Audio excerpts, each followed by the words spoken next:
que tout ce qui est en moi bénisse son saint nom. Mon âme bénit l'Éternel et n'oublie aucun de ses bienfaits. C'est lui qui pardonne toutes tes iniquités, qui guérit toutes tes maladies. C'est lui qui délivre ta vie de la fosse, qui te couronne de bonté et de miséricorde. C'est lui qui rassasie de bien ta vieillesse, qui te fait rajeunir comme l'aigle. Amen. Merci. Vous pouvez vous asseoir. Psaume de David. Alors David a composé la majeure partie des psaumes que nous récitons ici dans la parole de Dieu. Et David, c'est comme le père des psaumes. C'est vrai qu'il y a d'autres serviteurs qui composent des psaumes. Il y a Moïse qui a écrit le psaume 90. Il y a Salomon qui a écrit le psaume 127. Et psaume 127. Il y a Asaph aussi qui a écrit des psaumes. Les fils de Corée aussi a écrit des psaumes. Mais cependant, David a écrit la majeure partie des psaumes. La majorité des psaumes, c'est lui qui les a écrits. Alors, David était un homme reconnaissant, mais David n'était pas un homme parfait. Il faut bien s'entendre là-dessus, parce que lorsque Dieu disait de David, j'ai trouvé en David un homme selon mon cœur, c'est ce qu'il a dit, j'ai trouvé en David un homme selon... Il a trouvé en David un homme selon son cœur. David n'était pas sans défaut. Pas du tout. Ouais. C'était pas là l'intention de Dieu de dire que David était un homme parfait. Pourquoi? Parce qu'il n'existe personne de parfait sur cette terre. Est-ce que vous êtes là? Mais cependant, ce que Dieu aime dans la vie de David, c'était l'humilité. Et puis la reconnaissance. Est-ce que vous êtes là avec moi? C'était un homme au cœur humble. Un homme qui reconnaît ses faiblesses, ses manquements, ses failles. Alors David, lorsqu'il reconnaissait ses faiblesses, Dieu était attendri.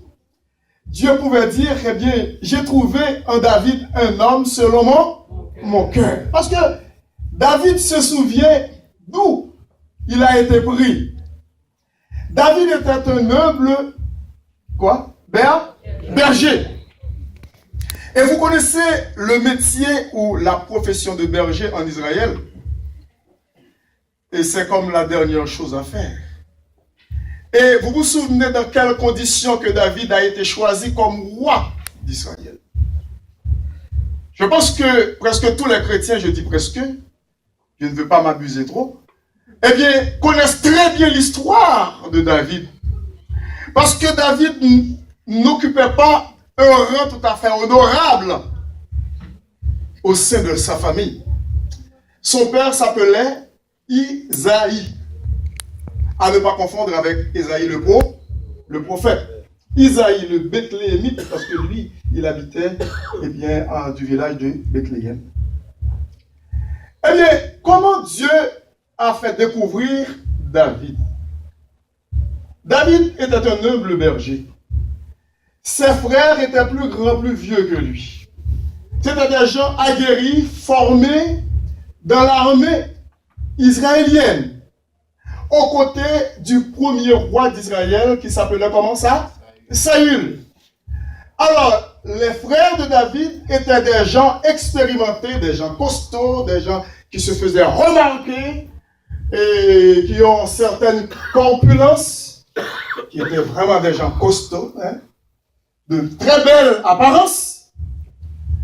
Alors, ces gens étaient choisis pour être dans l'armée d'Israël, pour combattre les Philistins, combattre les nations qui étaient contre les enfants d'Israël, les ennemis de Dieu même.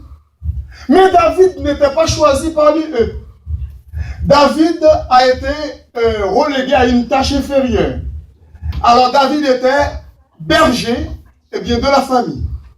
C'est vrai que le rang que David occupait ne disait pas grand-chose, parce que lorsque le prophète Samuel a laissé son territoire pour aller sous l'ordre de l'Éternel, oindre, eh bien, David qui devait par la suite devait devenir roi pour remplacer Saül qui était rebelle envers Dieu, qui était un orgueilleux finalement. Eh bien, lorsqu'il est arrivé chez le père de David, David était où? Il était avec les moutons. Alors, mais ses frères étaient là, tous là, dans la maison. C'était David bien qui prenait cette responsabilité, et même pendant les intempéries, les moments difficiles, pour garder les brebis de son père, de la famille. David était aux prises aussi avec des bêtes féroces, des animaux très très très dangereux, des lions, des ours et autres. Alors, David était dehors. Il goûtait la rosée aussi de l'extérieur. Eh bien, pendant que ses frères étaient tellement considérés, eh bien, ils étaient tous dans la maison, au point que lorsque Samuel, le prophète, est arrivé, eh bien, lorsque les frères de David commencèrent à se défiler devant Samuel, et le premier commence, c'est Eliab, et puis il dit, oh, sûrement c'est loin de l'Éternel. Et puis, la voix de Dieu se fit entendre dans le cœur de Samuel par son Saint-Esprit. Samuel, fais très attention. Ne te fie pas à son apparence parce que je l'ai déjà rejeté. Parce que l'homme regarde, comment? Oui, ce qui frappe les yeux, même moi, je regarde au cœur. Vous voyez? Alors, maintenant, ok, Samuel a reçu cette leçon, cette première leçon. D'autres éléments aussi, d'autres frères qui viennent encore à passer devant Samuel, ça veut dire, oui, c'est lui. Regarde là. Parce que c'est notre façon de réagir. Dieu dit non, Samuel, c'est pas lui. Eh bien, tous les frères de David, tous les enfants, les grands, passaient devant, défilaient devant Samuel, puis Dieu n'a rien dit. Dieu n'a rien dit. Dieu a fermé la bouche. Mais Samuel dit, mais je ne comprends pas. Et puis, au point que même le père était étonné de voir qu'il n'y a aucun des frères de David qui a été choisi. Et puis lui, il était resté bouche bée, le père de David. Il dit, mais je ne comprends pas. Il a même oublié David. C'est Samuel qui lui a dit, mais il ne te reste... Il n'y a pas une autre personne de chez toi, il n'y a pas un autre gars. Oh, oui, et David. Parfois, vous êtes oubliés. Mais Dieu ne vous oublie jamais. L'homme peut nous oublier. L'homme peut commencer à citer des noms, des grands. Mais vous, vos noms sont oubliés. On ne vous voit pas, mais Dieu vous voit. Amen. C'est ça qui fait toute la différence. Lorsque l'homme vous oublie, mais Dieu ne vous oublie pas. Eh bien, le père de David, Isaïe dit, mais oui, il y a David, le petit dernier, mais il est dans les champs, il garde les troupeaux. Eh bien, Samuel dit, mais non, je ne peux pas me déplacer sans lui, sans son arrivée. Il faut qu'il soit là, avant de faire une déposition quelconque, pour faire la cérémonie de l'onction, il faut qu'il soit là. Mais le père de David, Isaïe, trouve que c'est bizarre. Parce que comment David, les grands ne sont pas choisis, est-ce que c'est David qui va être choisi? Eh bien, écoutez, les voix de l'Éternel ne sont pas nos voix. Dit le Seigneur d'Isaïe. Isaïe le prophète. Nos pensées ne sont pas ses pensées. Nos voix non plus. Eh bien, lorsque David arrive, l'Esprit de Dieu descend sur David pendant qu'il arrive. Lorsqu'il est entré dans la maison, eh bien, Samuel sentait dans son cœur que le Saint-Esprit lui a parlé et dit, c'est lui, Samuel. Oui. Est-ce que vous êtes là? C'est lui. Qui me dit, ce n'est pas notre choix qui passe, mais c'est le choix de Dieu. Amen. Quand Dieu approuve, personne n'a le droit de désapprouver. Personne. Amen. Qui sommes-nous pour être approuvés? C'est Dieu qui approuve. Eh bien, David a été choisi par Dieu pour être à la tête d'Israël.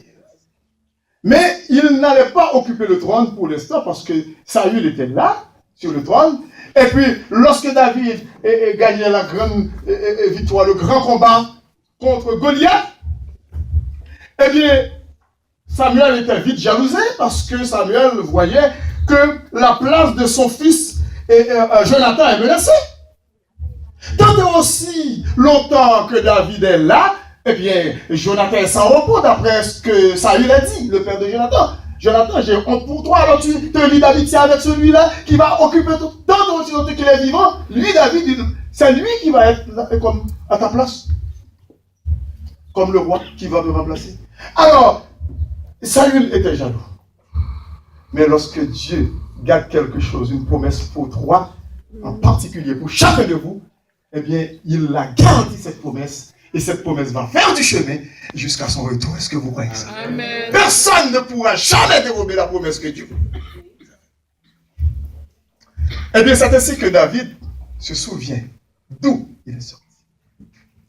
David se souvient d'où il était. David pouvait dire, mon âme, bénis l'Éternel. Alléluia. Est-ce que vous êtes avec moi? Amen. Mon âme bénit l'Éternel, que tout ce qui est en moi bénisse son nom. Mon âme bénit l'Éternel et n'oublie quoi? Aucun de ses bienfaits. David n'est pas en mesure d'énumérer les bienfaits de Dieu. Impossible. Même lorsque l'auteur compose ce beau cantique contre les bienfaits de Dieu, c'est impossible parce que les bienfaits de Dieu sont innombrables. Amen. Amen. Les bienfaits de Dieu, on ne peut pas les compter. Il n'y a pas de chiffre. Ils sont incalculables. Il n'y a pas de calculatrice pour compter les bienfaits de Dieu. Alors, David, eh bien, préférait dire, et n'oublie aucun. Absolument. Aucun de ses bienfaits. Et puis David commençait à énumérer quelques bienfaits, mais il n'a pas fini. Mais de toute façon, il continue. Mais il ne pourra jamais terminer à compter. Il a dit que c'est lui qui pardonne toutes tes iniquités. Le pardon de nos péchés, c'est qui? C'est Dieu qui le fait. Quand l'homme refuse de nous pardonner, Dieu nous pardonne. Est-ce que vous êtes là? Amen. Quand l'homme refuse de nous pardonner, il nous boude. Mais Dieu, il nous pardonne. Amen. Et c'est le pardon de Dieu qui compte. Parce que le pardon de Dieu est éternel. C'est un pardon incommensurable. Quand Dieu dit qu'il te pardonne, il te pardonne. Personne ne peut te condamner quand Dieu pardonne. Tu te souviens de la femme adultère? Dieu lui a pardonné. Pendant que les autres étaient retournés chez eux bredouilles. Dans la honte. Quand Dieu pardonne, ta tête est élevée. Ta tête est élevée, dit. Alors qu'il dit, tu marches la tête altière. Sans honte. Parce que Dieu t'a pardonné. Est-ce qu'il y a quelqu'un qui marche avec une culpabilité ce soir que Dieu ne lui a pas pardonné? Si vous avez fait quelque chose dans le passé, si vous n'êtes pas sûr que Dieu vous a pardonné, vous allez voir dans l'Écriture que Dieu pardonne. Dieu a pardonné à David. Alors, David a dit que c'est Dieu, c'est lui qui m'a pardonné. C'est lui qui pardonne toutes tes iniquités. Pas une partie de tes iniquités, mais toutes tes iniquités. Amen. Et puis David continue encore, il y a une deuxième chose. Et puis qui guérit quoi? Absolument. Amen. Laissez-moi vous dire que si vous n'êtes pas guéri pour une telle maladie, écoute, ne vous en faites pas, parce que Dieu le voit. Ne pensez pas que Dieu vous abandonne parce qu'il n'a pas guéri telle ou telle maladie. C'est pas vrai. Dieu n'abandonne jamais les siens. Dieu n'abandonne jamais ses enfants. Est-ce que vous êtes là avec moi? Amen. David dit, c'est lui qui pardonne toutes tes iniquités, donc mon âme, et qui guérit toutes tes maladies. Ce n'est pas seulement les maladies spirituelles, les maladies de l'âme, mais les maladies aussi physiques, parce que du haut de la croix, Jésus-Christ aussi a appris nos fardeaux, nos maladies, au point que depuis 700 ans auparavant, avant Jésus-Christ arrive de sur la terre, avant l'arrivée de Jésus-Christ, eh bien, Ésaïe pouvait prophétiser dans Ésaïe 53, il dit que par ses meurtrissures, nous sommes guéris.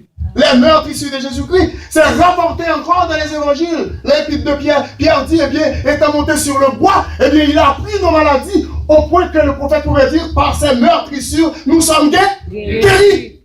Vous devez réclamer la guérison. Amen. Au nom de Jésus. Amen. Et même lorsque vous êtes malade, vous n'êtes pas guéri. Si Dieu veut que Jésus revienne vous chercher, même lorsque vous n'êtes pas encore guéri, vous allez rester longtemps. Amen. Peut-être vous ne comprenez pas ce que je dis. Amen. Il y a des gens qui ont peur. Ils ont peur peut-être de mourir avec telle ou telle maladie. Pourtant, ce n'est pas cette maladie là qui va les amener à la mort. David dit que c'est lui qui pardonne toutes tes iniquités, qui guérit toutes tes maladies. Et puis David continue encore. Un troisième élément. C'est lui qui délivre ta vie. Où? De la fosse. Qu'est-ce que ça veut dire fosse? Cimetière. Cimetière, tombeau. Combien de fois vous faites l'expérience, vous êtes en face d'une tombe et de tombeau, vous allez mourir.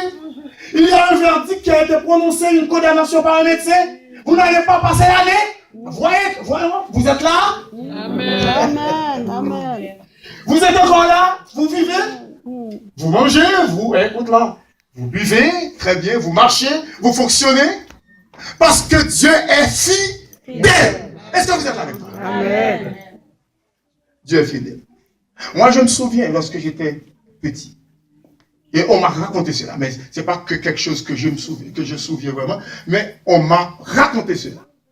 J'étais en Haïti, mon père était pasteur dans une zone qui s'appelait Maniche. Et puis, mon père était à Cité-Lumière, là où Berthude habitait. Comment dirais-je, les missionnaires, les Américains étaient là, dans la zone. Mais mon père était aussi là. Mais il avait une église à Maniche. Mais il était aussi dans... Oh, Sœur Pomus connaît ça très bien. Parce qu'il était avec nous au camp et aussi dans la mission. Et puis, alors, nous étions à Maniche. Alors, j'étais un petit enfant.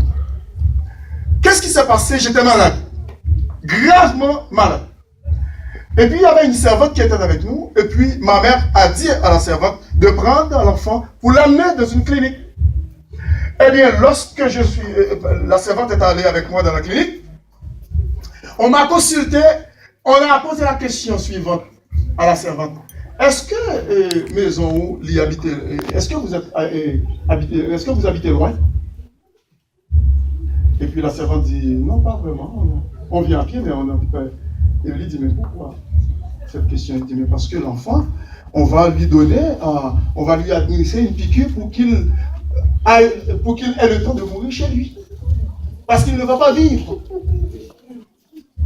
C'était pas une annonce comme ça que la servante espérait recevoir.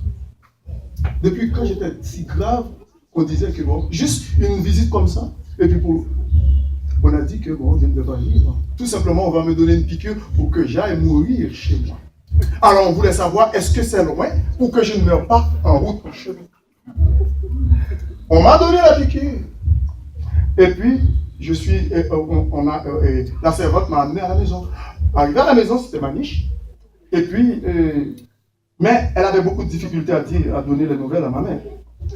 Et puis, ma mère a vu que c'était bizarre, elle était troublée. Puis, ma mère dit, mais qu'est-ce qu'on a dit dans la clinique? Ah oui, mais il ne se porte pas bien vraiment, l'enfant. Il dit, oui, mais qu'est-ce qu'il a? Oh ouais, mais ne t'en fais pas. Là. Oui, mais il faut me dire la vérité.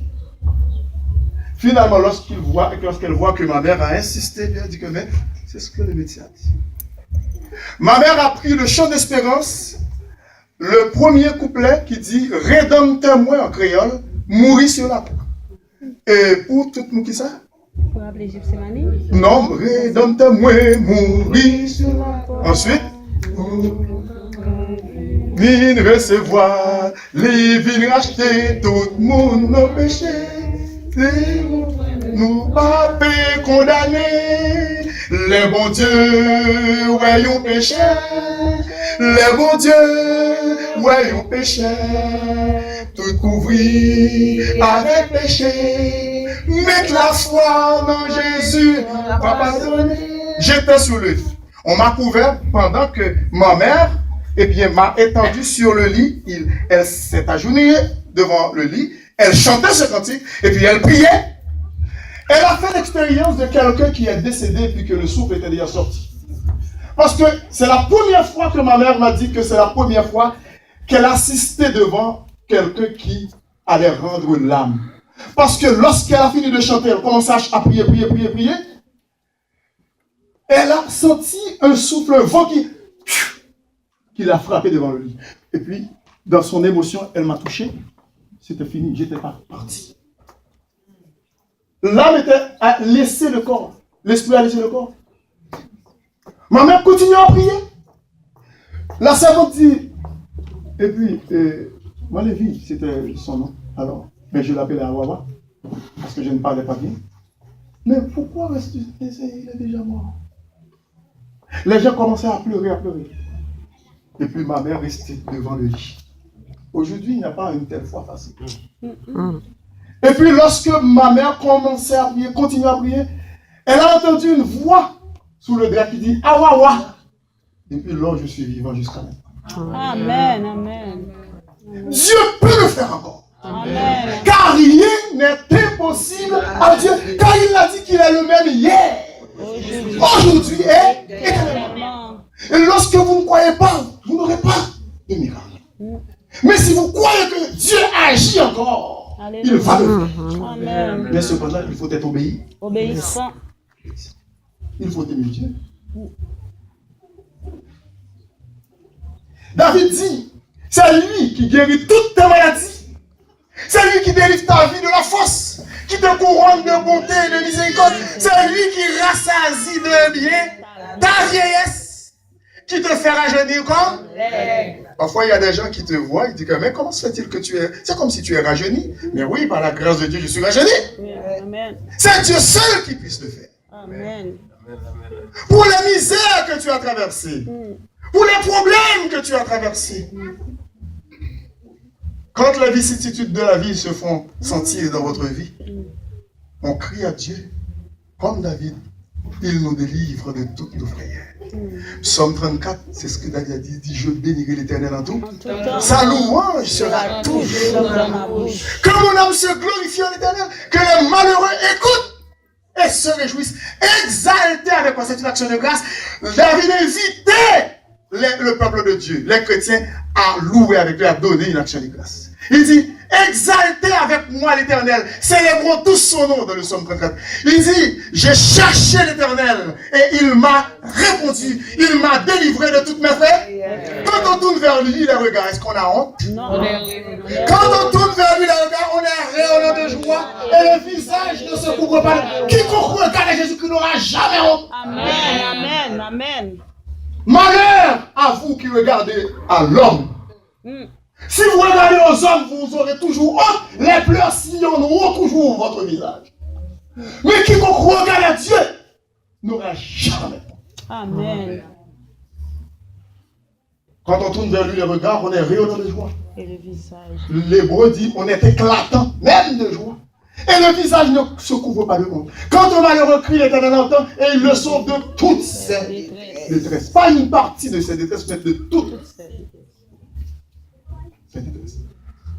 Dieu est un Dieu d'amour, un Dieu de grâce, un Dieu de compassion, un Dieu de miséricorde. C'est vrai, parfois on est rebelle, mais quand on vient à lui comme David, on se repent, on lui demande pardon, 1 Jean 1,9, il est fidèle et juste pour nous les pardonner et pour nous purifier de toute iniquité, de telle sorte que nous sommes toujours prêts pour lui donner action de grâce. Voilà que nous sommes, disons que, aux portes de 2019. N'est-ce pas, Dieu est fidèle, qui fait que nous sommes arrivés même dans à peu près 5 minutes. On va prier bientôt. On va remercier le Seigneur de ce qu'il nous a gardé, durant l'année 2018. Il nous reste 5 minutes pour terminer l'année 2018, n'est pas ça, non? Amen. Nous allons entrer, nous allons piétiner le seuil de l'année 2019. Nous allons remercier le Seigneur pour ce qu'il a fait pour nous.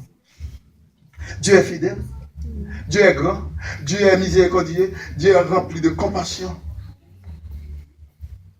Il dit, oh, j'étais malheureux. Et puis tu m'as sauvé.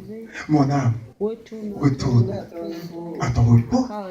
Car l'Éternel t'a fait du bien. Il dit, ah, tu me poussais pour me faire tomber. Mais l'Éternel m'a sauvé. Combien de gens qui vous poussent pour vous faire tomber? Qui veulent vous prendre au piège? Mais l'Éternel vous secourt. Il est là pour vous secourir. Amen. Ne craignez pas. Continuez à servir le Seigneur.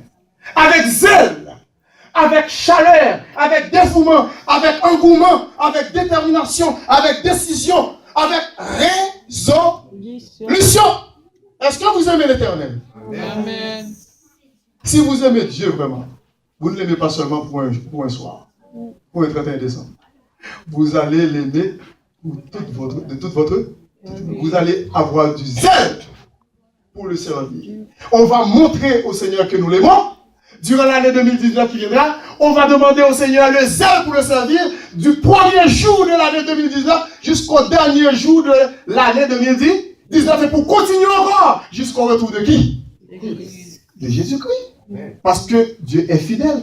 Lorsqu'il nous promet qu'il est avec nous, il sera avec nous, il est toujours avec nous. Et nous devons aussi lui faire promesse par sa grâce pour rester fidèle et pour le servir jusqu'au retour de Jésus, pour pouvoir avoir toujours des actions de grâce sur nos lèvres.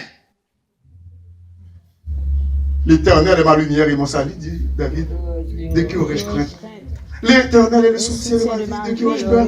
Quand des méchants s'avancent contre moi pour dévorer ma chair, ce sont mes persécuteurs et mes ennemis qui chancellent et tombent. Si une armée se campait contre moi, mon cœur n'aurait aucune. Ils disent, même si une guerre s'élevait contre moi, je serais malgré cela. Combien de gens qui cherchent des querelles contre vous? Combien de gens qui cherchent la guerre lorsque vous essayez de parler de paix avec eux? Mais le Seigneur va vous garder de tout cela. Il va vous donner la paix.